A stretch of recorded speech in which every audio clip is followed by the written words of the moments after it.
Guys, welcome back to Box Walk Football for part two. Apologies for the long wait. Loads of stuff happened, guys. We have a life and just busy. It's kicking my ass. I don't know about Jack. I know it's kicking his ass too. But guys, let's get into part two and let's talk about the four fixtures.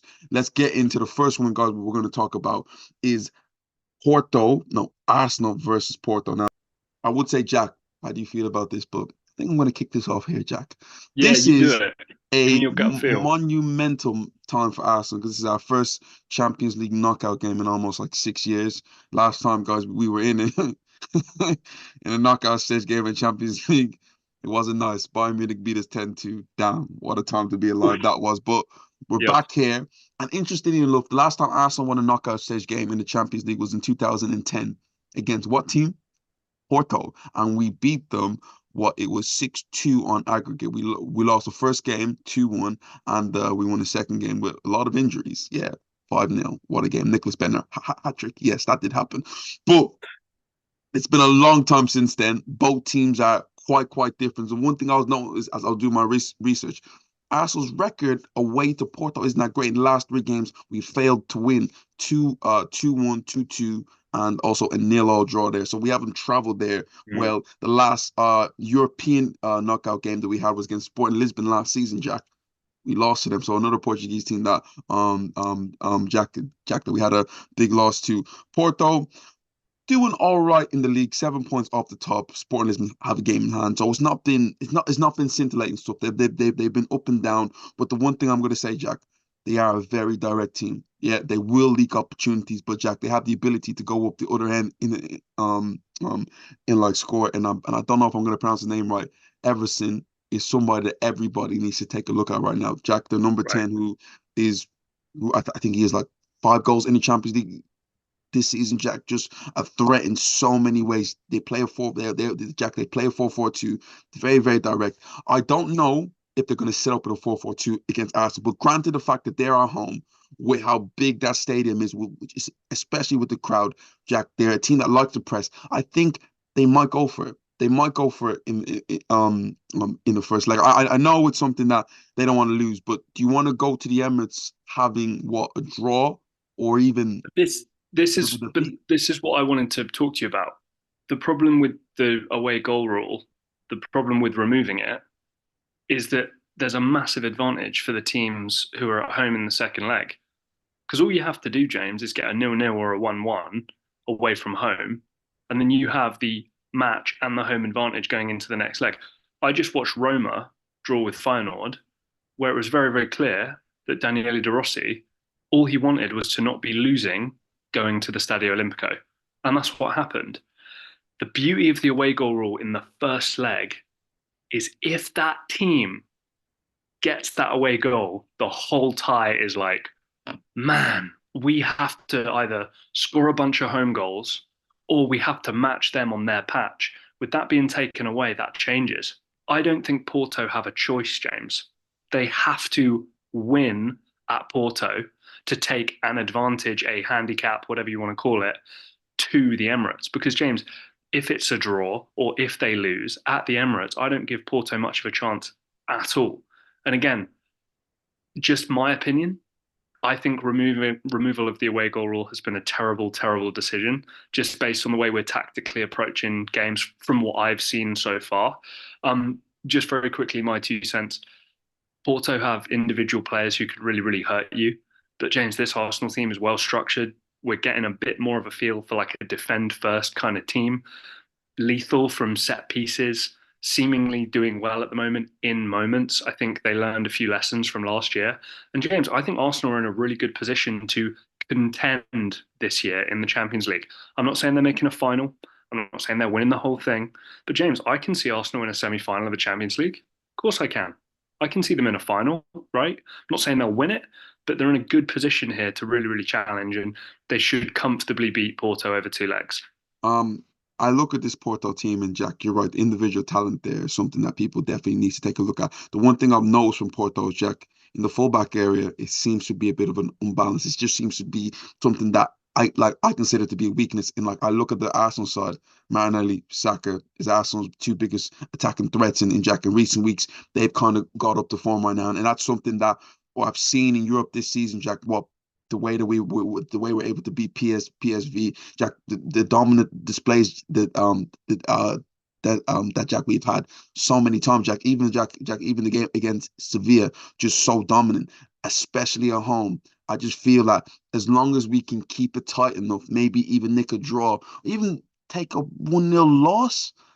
I do, again, the 1-0 loss will be odd because I don't know how Arsenal technically approach that. And I do have questions about Mikel Arteta in a European tie because I've seen on too many occasions now Olympiacos, Villarreal, Sporting Lisbon last season where, Arsenal kind of fall to shreds. But I like to back Arsenal, and I like to believe that we're going to get our first Champions League knockout victory in almost 14 years, which is absolutely incredible. So I have Arsenal going through. Jack has Arsenal going through, and guys, we're going to move on now. The next tie, guys, that we're going to look at is, let me just get it right there. To me, this is arguably not the tie of the round, but for a lot of people, the tie of the round. Barcelona against Napoli. I mean, both teams who are champions of their respective countries. Barcelona who won La Liga last season, Napoli who won Serie A last season for the first time God knows how long, 1990. But Jack, who do you have going through here? Because both teams, for the fact that they're defending champions, hasn't been the greatest season from both right now. I looked at Napoli; they're languaging at like 9. Barcelona are so way off the pace to Real Madrid. Jack, who do you got, Jack? And tell me why. First of all, you kind of made the point. The history in this game is huge and actually really, really special and kind of fun from a lot of different angles. Yeah, James, look, I don't think either team has covered themselves in glory at all. Napoli, I don't even think are going to be making Champions League places at this rate. Going from, from how well they did in, previous years is an insane thing to think about. I just only see Barcelona for this one. Again, I know they're not at their best, but I think they're just going to outperform this Napoli team, especially at the new camp. I can just see them absolutely blowing away. It, I don't know about your social media feed, but James, all I really see are the young guys coming through for Barcelona and how excited everybody should be for the future. So maybe this kind of matchup is going to be relatively comfortable for Barcelona, but a little bit of a showcase for the younger guys to get them experience in what is still considered a big European tie. But similarly to Arsenal, just where Napoli are at right now, of course, there's the odd individual who can maybe blow them away. But James, I see this reasonably comfortable for Barcelona getting through here. Jack, as you mentioned Napoli. Napoli have had so many issues. The Osimhen stuff, the fact that Jack, they lost their title winning manager due to different issues. They lost a player who was so vital in them from Kim, who went to Bayern Munich. Just so many different stuff has happened. A bit of a weird transition from last season where, they had a great team, very, very settled. And this year, with so many different obstacles, they languish in ninth. Awesome. We can call it what it is. The superstars that they had, James, have fallen off a cliff. 100%. And they've not stood up and been counted. There's been no adjustment to the play style or like kind of a going back to basics kind of thing. James, we watched Kvaratskhelia play fantastic football and be linked to all these big clubs for 100 million euros. And it looks like all that's happened is all teams have done is looked at a bit of tape on him and gone, he does this here, he does this here, he does this here. Everyone knows how to play him now. And James, he's got nothing else to offer. So, yeah, it's a problem. It's been, I can't even lie, for a player who I was bigging up last year, it's been a serious, serious struggle for a guy, Jack, who was arguably the best player, in Serie A last season, the way he's been this season, didn't really report. Osimhen looks an absolute shell of himself, Jack. I felt like he, from bar the goals, I felt like he did well, but I just look at him and his relationship with Napoli, it's just not there. You just clearly see so many times, I don't think he started in the Bernabeu game. There's just so many stuff, and I look at the team in what they were meant to be, and especially Jack last season, I said that they were going to make the final. They didn't quite make it, and I feel like maybe the boat is kind of sailed for them. Barcelona, on the other hand, Jack, the European, I mentioned Arteta's European issues. Xavi's had as bad European issues with Barcelona in Jack in the past few seasons. You look at Jack, you look at them going out to Gladbach in what in the Europa League last season failing to even make it out the group stage. So many poor exits. It's a one where I think Barcelona need this more than Napoli. Xavi needs this because Jack, they're so far off the league. They just got knocked out of the Copa del Rey, so they're going through. It looks more than likely, Jack. It looks like more likely that they're going to have a trophy this season.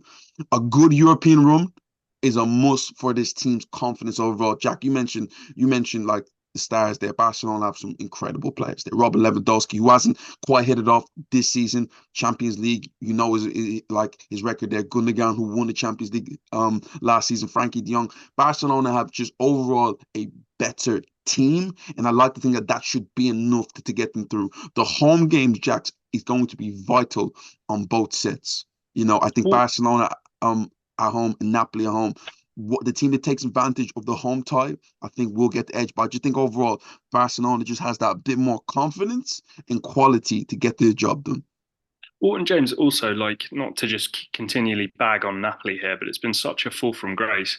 When your owner openly admits to wanting to join the Super League, when everybody and their nan is against it, when you've got Victor Osimhen trying to get the best possible contract he has because he really truly believes his own hype, when you've got, I mean, certain players like Di Lorenzo not playing well as well, these are your outstanding guys who need to, stand up and be counted. Politano, Zielinski, all these guys need to be playing better football, and none of them are. But I think that there's a little bit of a toxic culture at the club right now as well.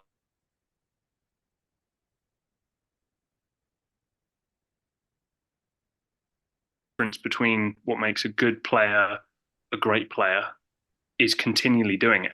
Don't do it once. Continue to do it. Let's see it year after year, week after week. Because if you fall off a cliff after succeeding, it shows everybody exactly where your mentality is at.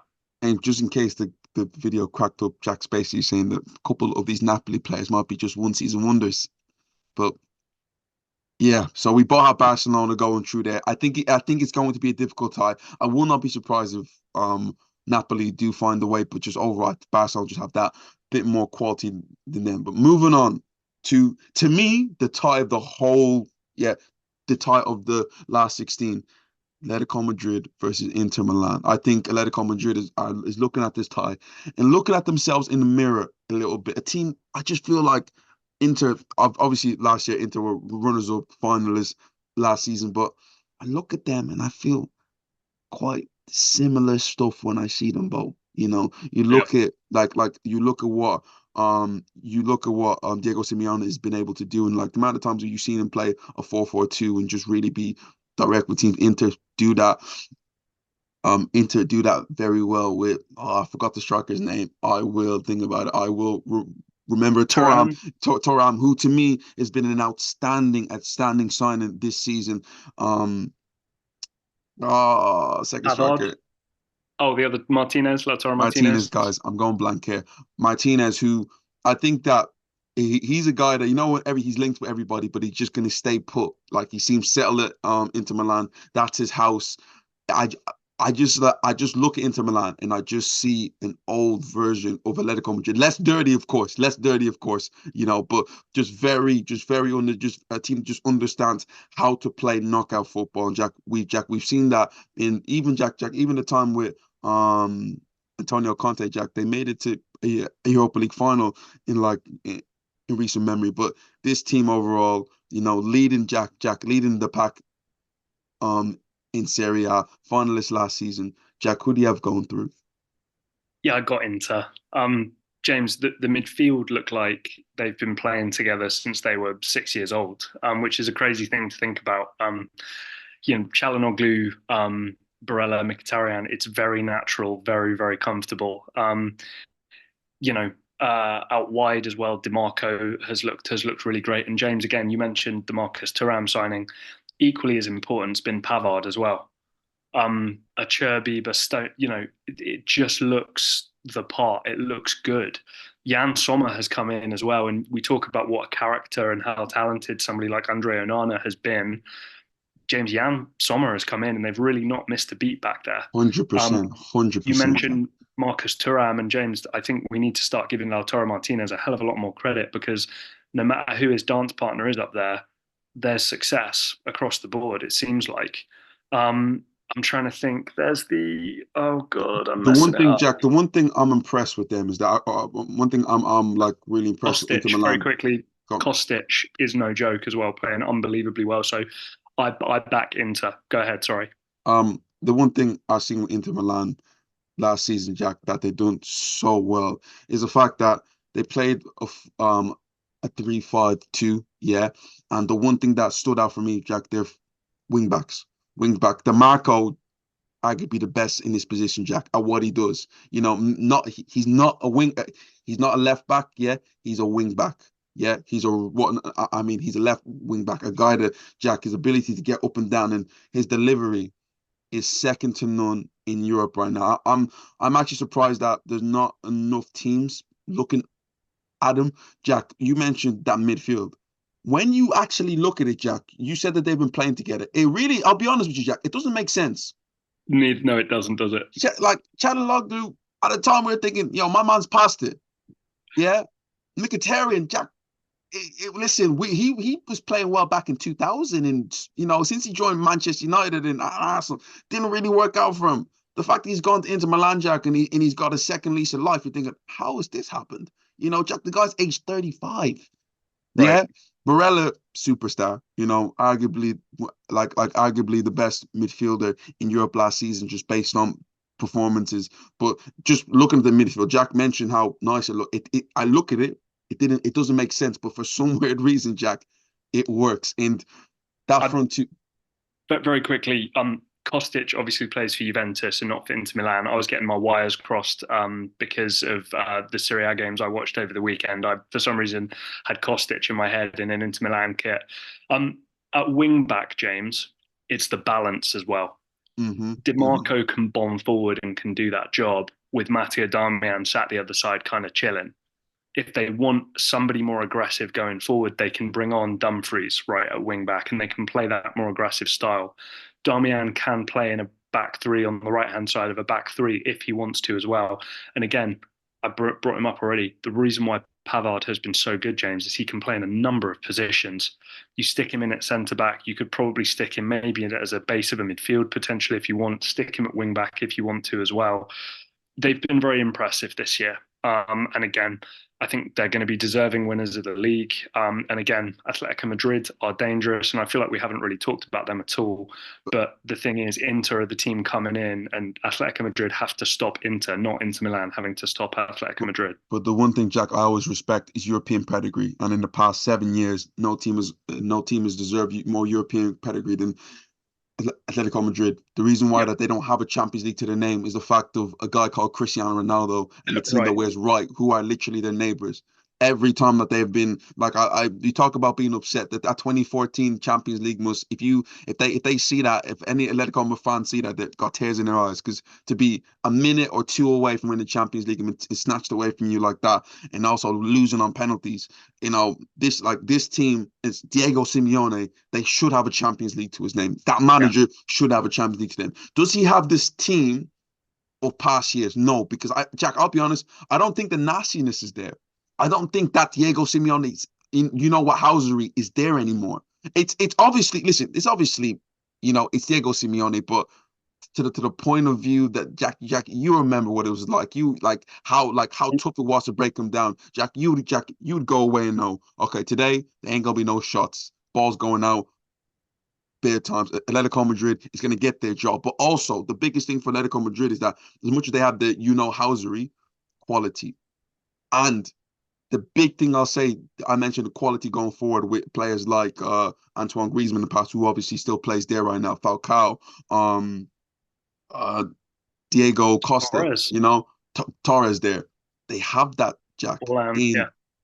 Jack, they have that in Alvaro Morata, who, for some weird reason, he gets criticized here and there, but Jack, he's actually one of the top goal scorers in the Champions League this season, and Antoine Griezmann. Both of them, Jack, in Jack, both of them in the 6 games that they played, they have 10 goals between them, 5 each. And for some weird reason, Jack, it works. In fairness, anybody who plays with Antoine Griezmann seems to work. And Antoine Griezmann, after a tough time at Barcelona, has found his feet again, and he's gained the trust of the Atletico Madrid team.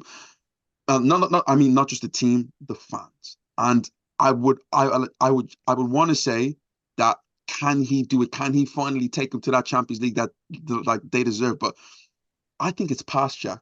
I don't think that they have the same defensive nous to Jack they used to.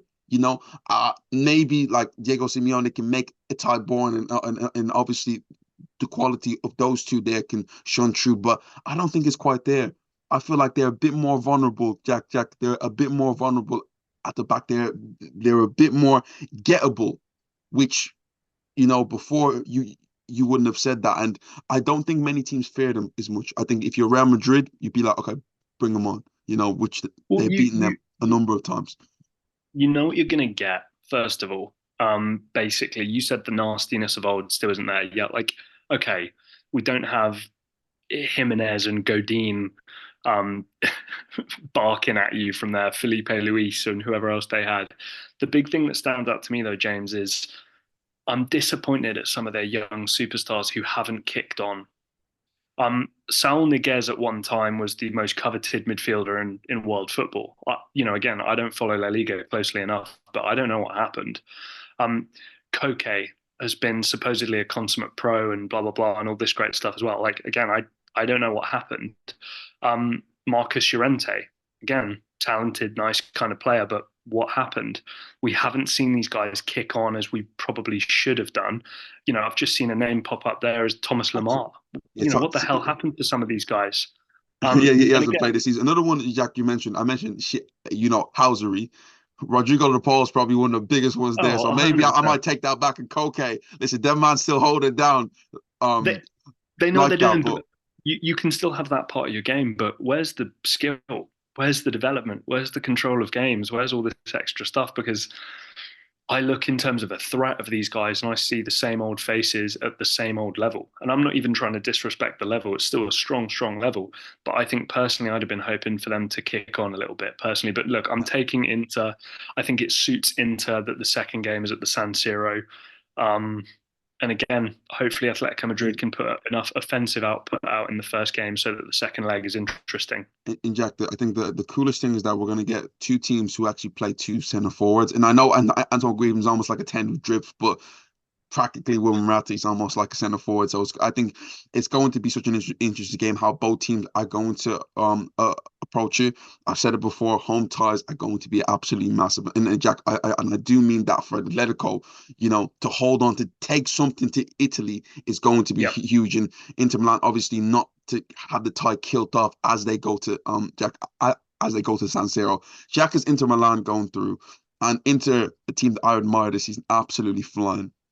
But I'm going to respect the heritage, as Jose Mourinho said, the football heritage of Atletico Madrid in this competition, and believe that they'll find a way, as Diego Simeone has done on so many occasions. So I have Atletico Madrid going through, Jack has Inter Milan going through. Guys, let us know, do you agree or disagree with me and Jack? Last one.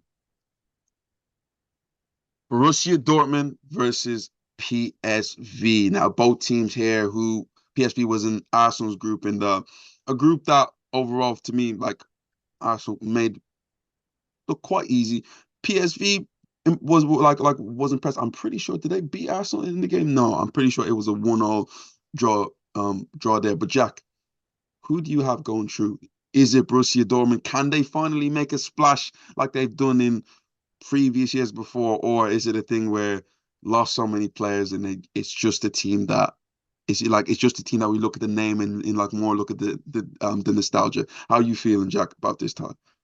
Yeah, I think you've kind of summed it up there. Again, I think that just always feel a little let down with Dortmund a lot of the time, and that they don't ever, similarly to the players at Atletico Madrid, they don't take that next step and they're not capable of doing it.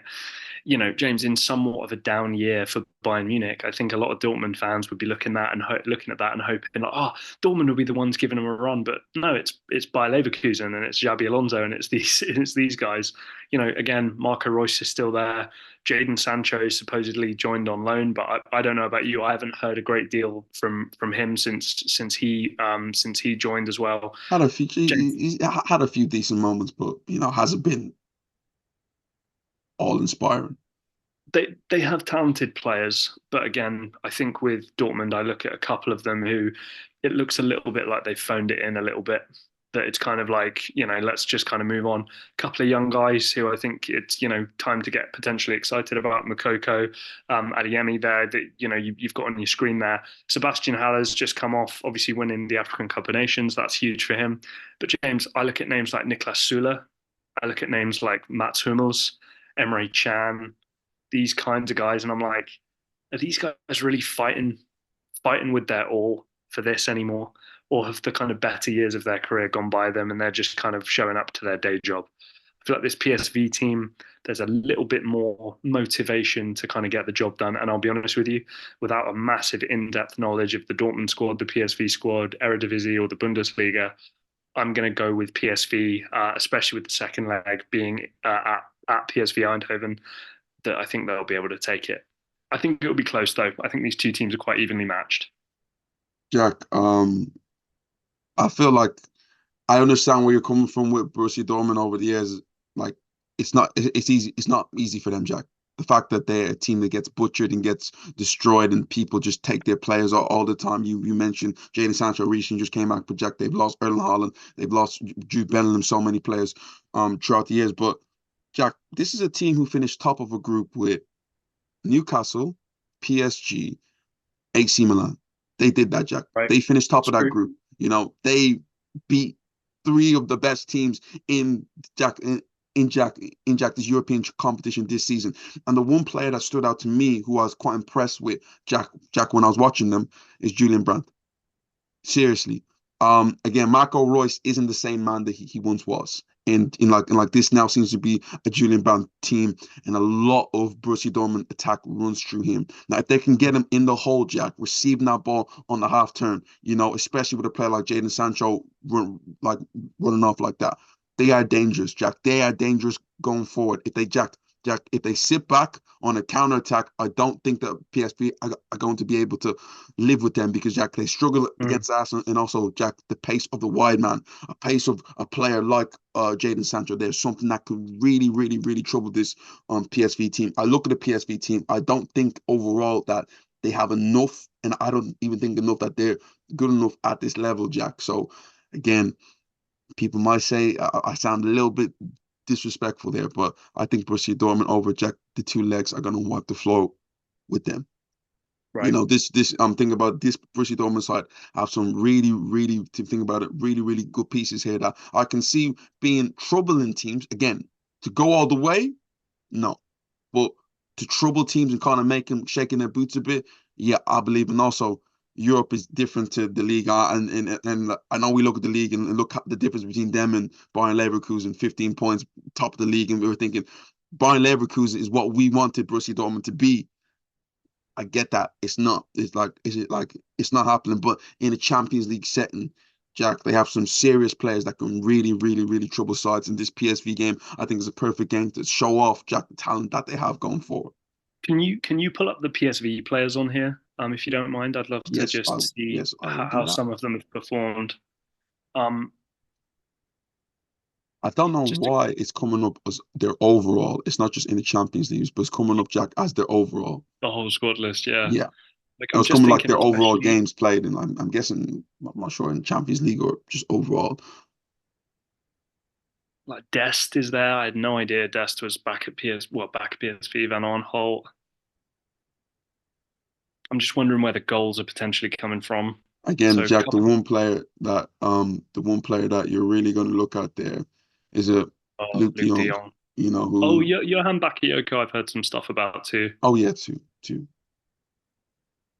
Yeah, again, well drilled Dutch team. I don't know, point to prove. I'm going on the fact Irving Lozano's there. Completely But forgot he'd like, gone but back. like, he doesn't start as much. Now I know he's not up to much anymore. But again, just for me personally, I think, and again, you can call me maybe playing the numbers here a little bit, but the favorite doesn't always go through. And I'm going to say that maybe this is the opportunity, especially with the second leg back in the Netherlands. I'm just going to say that No, PSV no, might be able no, to no, clinch no, it. no, no. The second leg is going to be in Dortmund. Dortmund finished top of their group. Dortmund Yeah, yeah. makes a difference. And James, that away goal thing that I said earlier in the video, but I think that this might be a problem going forward, just potentially for the entertainment value. I mean, we'll see, but that's just the way I'm feeling at the moment. Jack, I'm actually, I'm the type of person. I don't mind the no away goals rule because I'm an Arsenal fan, Jack. The amount of times the away goals rule has scared me. It's you. I'm actually playing, Jack. We've been it's taken my heart away a few times. Monaco, Bayern Munich. I'm cool without this away goals rule. Away But goal guys, thing. Yeah. we just spoke about it. Arsenal versus Porto, Bayern, Barcelona versus Napoli, Atletico Madrid versus Inter Milan, and Borussia Dortmund versus PSV. We just gave you our predictions, guys. We want to hear yours. Comment down below. Please hit that subscribe button. Let's get ourselves to 2,000, 3,000, 4,000, 5,000, all the way to 100K, guys. Keep on subscribing, keep on liking, and we'll see you guys next time.